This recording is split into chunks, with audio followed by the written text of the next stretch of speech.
నేను గాంధీ భవన్ జస్ట్ గేట్లు పట్టుకుంటే నన్ను చెంచలగూడ జైల్లో 10 రోజులు, ఇదే జీవో నెంబర్ 29కి వీడు బయట ఉంటే అడ్డుపడతారని చెప్పేసి 10 రోజులు నన్ను చెంచలగూడ జైల్లో పెట్టినారు. నాకు 2 కేసులు చేపించి 10 రోజులు లోపల పెట్టించి రౌడీలు గుండాలతో లోపల భయపెట్టించి లోపల నన్ను బాత్రూమ్ దగ్గర పడుకోబెట్టినారు, పిచ్చోళ్ళ మధ్యలో పడుకోబెడతారు, రోజంతా నిలబెడతారు, రోజంతా హ్యాండ్ కఫ్స్ నీకు లెగ్ కఫ్స్ 2 వేస్తారు. రేవంత్ రెడ్డి రౌడీలు వచ్చి బెదిరించి కొట్టడం చేయడం అవి చాలా జరిగినాయి లోపల. అవి నిలబెట్టడం అంటే ఇప్పుడు నువ్వు ఇప్పుడు గేట్ ఉంటుందన్న, ఇప్పుడు నీకు ఒక సెల్లర్ ఉంటుంది, దాంట్లో 20 మంది ఉంటాం మేము. 20 మందిలో ఏం చేస్తాడంటే దాంట్లో ఎవడు ఉంటాడు, మాకు లీడర్ ఎవడు ఉంటాడంటే మాకు బాగా ఇది లైఫ్ టైం పడ్డ వాళ్ళు ఉంటారు కదా, లైఫ్ టైం పడ్డ ఖైదీలే మాకు లీడర్లు. వాళ్ళతో ఏం చెప్పేశారంటే వీడిని చూసుకో అని చెప్పేసి చెప్పేశారు. వాళ్ళు గేట్లు తెలుసుకొని కూడా బయటకు వచ్చి లోపలికి వచ్చి మమ్మల్ని కొట్టిపోయిన సందర్భాలు కూడా నేను లోపల మీ మీద దాడి జరిగింది, కొట్టినారు, రౌడీజం గుండాయిజం లోపల జరిగింది, చేపించినారు. అవన్నీ ఇదంతా కోర్టుకు చెప్పలే జడ్జి దగ్గర. బయటకు వచ్చి నాకు శిక్ష పడింది, శిక్ష పడిన తర్వాత బయటకు వచ్చిన తర్వాత ఇంక నేను కోర్టుకి ఎట్లా పోతానా? పోనీ అప్పుడు ఏదైనా మీడియా పెట్టి చెప్పి మీడియాను కూడా అక్కడ మేనేజ్ చేసి పడేసిండ్రు. సో ఇదంతా 10 రోజుల్లో నన్ను నరకం అంటే చిత్రహింసలు అంటే ఒక్కొక్క రోజు ఒక్కొక్క రకంగా జరిగింది. మొత్తం ఎపిసోడ్ వాళ్ళు ఇక వాళ్ళ మధ్యలో రావడం ఏంద్రా ఎగురుతున్నావు ఏంది, రేవంత్ రెడ్డి పేరు పెట్టి సన్యాసి అంటవా ఏంది నీది, ఏమనుకుంటున్నావురా? ఇక వాళ్ళు ఇష్టం వచ్చినట్టు బాత్రూంలో బాత్రూమ్ ముందర ఉంటుంది, పక్కన కూర్చొని ఆడ నిలబెట్టి తినిపించేటోళ్ళు అన్నాం. నువ్వు ఏ వ్యవస్థ ఆడున్నది? అంత దారుణంగా నన్ను ఇబ్బంది పెట్టినారు లోపల. అంటే మళ్ళీ మీరు కంప్లైంట్ కానీ జడ్జి దగ్గరికి పోలీస్ స్టేషన్లు ఇవన్నీ అంతా వద్దాను. ఇప్పుడు వద్దనుకోవడం కదా, దానికి ప్రూఫ్ ఏంటి? ఓకే, నాకు ప్రూఫ్ ఏంది, నేను ఎట్లా పోవాలి? అంటే మీ మీద వ్యక్తిగతంగా ఉన్నది, ఖచ్చితంగా ఉన్నది. నేను అందుకనే కదా క్యాంపస్లో కూడా ఉండలే. నేను అప్పుడు నాకు దీక్ష జరిగిన తర్వాత నేను క్యాంపస్లోనే ఉండలే. వీళ్ళు స్కెచ్ చేస్తారు, ఏముంది సార్ వీళ్ళు మనం అన్నీ కొన్ని మీకు తెలియనిది ఏముంటుంది. ఇప్పుడు మీరు అంత మాట్లాడుతూ ఉన్నప్పుడు, మీరు జెన్యున్గా ఉన్నప్పుడు మిమ్మల్ని ఎన్ని రకాల ఇబ్బంది పెట్టట్లేదు. ఒకటి నీకు మనం మాట్లాడడం వల్ల మనం తప్పు చేస్తే సరే, ఇప్పుడు మనం మాట్లాడడం వల్ల వాడేందుకు భయపడాలి, మనం క్వశ్చన్ చేయడం వల్ల వాడేందుకు భయపడాలి? ఎవడైనా సరే వాడు తప్పు చేసినోడు ఇంకా 10 మందికి తెలుస్తుందనేగా. కాబట్టి వాడు భయంతో మనల్ని కంట్రోల్ చేయాలని అనుకుంటున్నాడు, కానీ అది ఎక్కువైతుంది కానీ తక్కువైతే అవ్వదు. మేము మొన్న యూనివర్సిటీ నుంచి కూడా నేను ప్రెస్ మీట్ పెట్టి ఏం నిరవధిక ర్యాలీలు చేయబోతా ఉన్నాం. ఖచ్చితంగా దాంట్లో డౌట్ లేదు. మా కార్యాచరణ ఈసారి మేము ఆవేశంగా రోడ్ల మీద రావడం కాదు.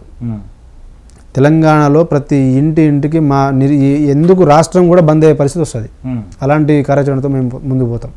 ఎందుకంటే చాలా క్లియర్ కట్గా, చాలా స్లో అండ్ స్టడీగా, చాలా శాంతియుతంగానే కనబడుతుంది. కానీ అది చాలా పవర్ఫుల్. మోతీలాల్ ఒక చిన్న ప్రశ్న సార్, మీరు ఇంత పోరాటం చేశారు, అద్భుతంగా ఉంది, నిరుద్యోగుల పక్షాన అంతా చేశారు, కానీ సంవత్సరానికి 2 లక్షల ఉద్యోగాలు ఎక్కడ ఫిలప్ కాలేదు. అంటే 12,000 10,000 అయినాయి. గత ప్రభుత్వం అన్ని కలిపి 56,000 వరకు అయి ఉండదు, 12,000 అయినాయి అంతే. మరి మిగతా ఉద్యోగాల కోసం నిరుద్యోగులు కనీసం సెక్రటరియట్ వైపు, ముఖ్యమంత్రి కార్యాలయం ఎందుకు చూడట్లేదు? ఆ ఉద్యమం ఏమైంది? ఇంకా ఉద్యమం ఏమైందంటేనా, ఇప్పుడు ఇంతకుముందు గవర్నమెంట్లో ఎవరైతే యాక్టివ్ ఉన్నారో, ఎవరైతే టీఆర్ఎస్ పార్టీ మీద ఎవరైతే యాక్టివ్ పనిచేసినారో వాళ్ళందరి మీద వీళ్ళందరూ ఆశ పెట్టుకున్నారు. యాక్చువల్గా వాళ్ళందరూ సైడ్. ఇప్పుడు లీడర్షిప్ రావాలంటే అప్పటికప్పుడు బయటకు రావాలంటే టైం పడుతుంది, అవునా? సో వాళ్ళందరూ ఏమనుకున్నారు, వాళ్ళని మేనేజ్ చేస్తే అయిపోతుంది అనుకున్నారు. కానీ మోతీలాల్ అనేటువంటి బయటకు వస్తాడని వాళ్ళు ఎక్స్పెక్ట్ చేయలేదు. బయటకు వచ్చినాడు. మేము కూడా కొంతమంది బయటకు వచ్చినాం. సో మేము కూడా కాన్స్టాంట్గా గవర్నమెంట్ మీద ఒత్తిడి చేయడానికి మేమేం కార్యకర్తలేం కాదు. మేము కూడా ఒక సమయం, సందర్భం, ఒక సిచ్యువేషన్ వచ్చినప్పుడు బయటకు వస్తాం. వచ్చిన రోజు మమ్మల్ని ఎవడో ఆపలేడు. అంటే ఎలా ఉండబోతుంది ఆ ఉద్యమం? సో మేము కూడా చాలా ఇప్పుడు దిల్సుఖ్నగర్లో ఒక కమిటీ వేస్తున్నాం, అశోక్నగర్లో కూడా ఒక కమిటీ వేస్తున్నాం. దాని అవసరం ఉంది అనుకున్నప్పుడు ఫస్ట్ అయితే ఒకటి పెట్టుకుంటున్నాం. పెట్టుకొని దాని సమయం, సందర్భం అది వచ్చింది, దాని రిక్వైర్మెంట్ వచ్చింది అన్నప్పుడు మేము అష్టదిగ్బంధనం చేస్తాం.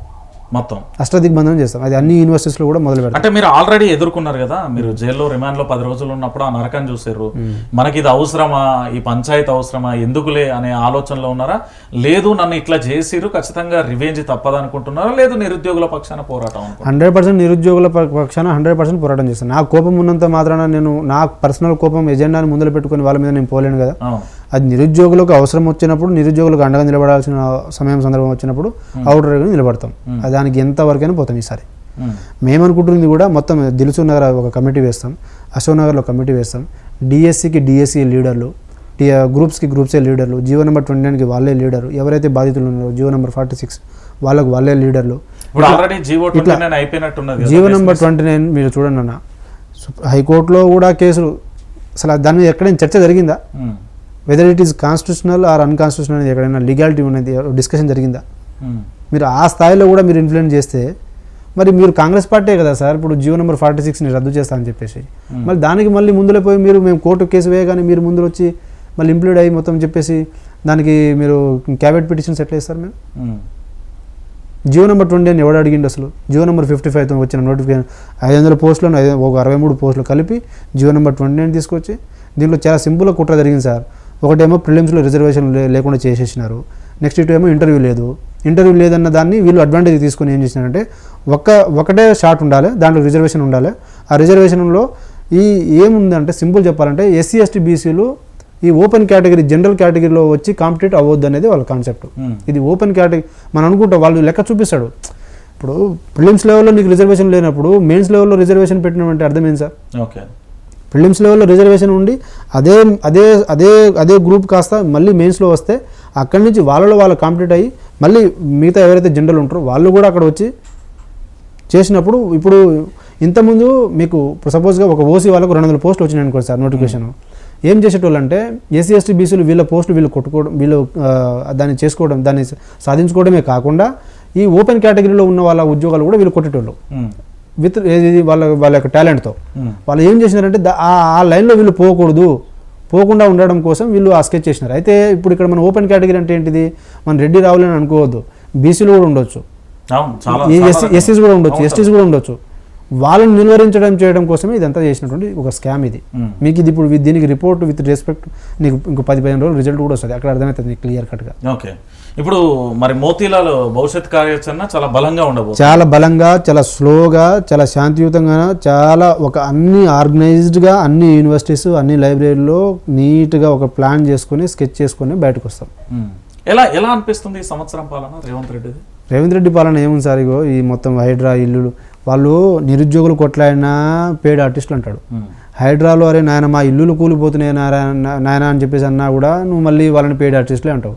ఇప్పుడు ఉస్మానియా హాస్పిటల్ని పగల కొట్టిస్తున్నావు, ఓకే సరే, దాని ప్లేస్లో మంచి హాస్పిటల్ మళ్ళీ పోయి నువ్వు ఆడ ఇల్లులు పగల కొట్టించుకొని మళ్ళీ ఆడిపోయి వాళ్ళు కట్టాల్సిన అవసరం ఏంది సార్? ఒక సగటు మనిషికి ఇల్లు అనేది చాలా ఇంపార్టెంట్ సార్. నీకు ఉద్యోగం లేకున్నా ఇంకో ఉద్యోగం చేసుకోవచ్చు.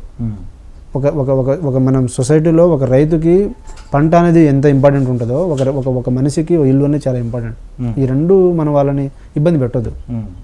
ఈ రెండింటి నుంచి నువ్వు సార్ 2 సంవత్సరాలు రుణమాఫీలు ఏడ జరిగినాయి, రైతు బంధులు ఏడ జరిగినాయి? మాకు బాధ అనిపిస్తుంది, అరే మా ముఖాలను చూసి వాళ్ళందరూ పెన్షన్దారులు అమ్మమ్మలు నాయనమ్మలు వాళ్ళకు పెన్షన్స్ లేకుండా మా తప్పు మేమే బెనిఫిట్ కాకుండా ఎట్లా వాళ్ళని కూడా అన్యాయం చేసినాం.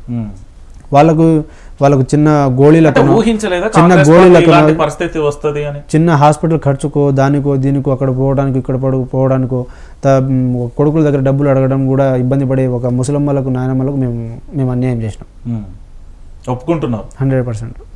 మరి వాళ్ళకు మళ్ళీ న్యాయం చేయాలంటే 100% వీళ్ళని చుక్కలు చూపిస్తాం. వీళ్ళని కాంగ్రెస్ పార్టీని అంత ఈజీగా ఇడిచిపెడతామా? ఇంకో 30 సంవత్సరాల్లో వీళ్ళు ఒక్క ఎమ్మెల్యే కూడా గెలవకుండా, మా ఏజ్ ఇప్పుడు 30 సంవత్సరాలు ఉన్నది, ఇంకో 30 సంవత్సరాలు పోరాటం చేసే శక్తి ఉన్నది. మేము రోడ్డు మీద రాకపోవచ్చు. ఇదే మోతీలాల్ జైల్లో ఇబ్బంది పెట్టిల్లు కదా రౌడీలు గుండాలతో, మరి ఆయన చేయగలుగుతాడు అంత? మళ్ళీ జైలుకి వెళ్ళి ఏదైనా చేస్తారనే భయం లేదా? భయం ఏం లేదు, ఎందుకంటే ఈసారి మేము ఎట్లా పోతామంటే అట్లా పోతాం. డెమోక్రటిక్ గానే పోతాం. డెమోక్రటిక్ పోయినప్పుడు ఇప్పుడు యావత్ సమాజం కూడా మీకు వాళ్ళకి అర్థమవుతుంది కదా. ఆ రోజు ఏంది వాళ్ళ దూకిపోయిండు గేట్లు. నేను ఆ రోజు కూడా గాంధీ భవన్ ఎందుకు పోయినా అంటే సార్, అశోక్ నగర్లో వచ్చి నిరుద్యోగులను కొట్టినప్పుడు మా బాధ నీకు అర్థం కావాలంటే ఎట్లా అర్థమవుతుంది? నీ గాంధీ భవన్కి వచ్చినప్పుడు ఆడ వస్తే నీకు ఆ బాధ అర్థం కావడం కోసమే పోయినా నేను.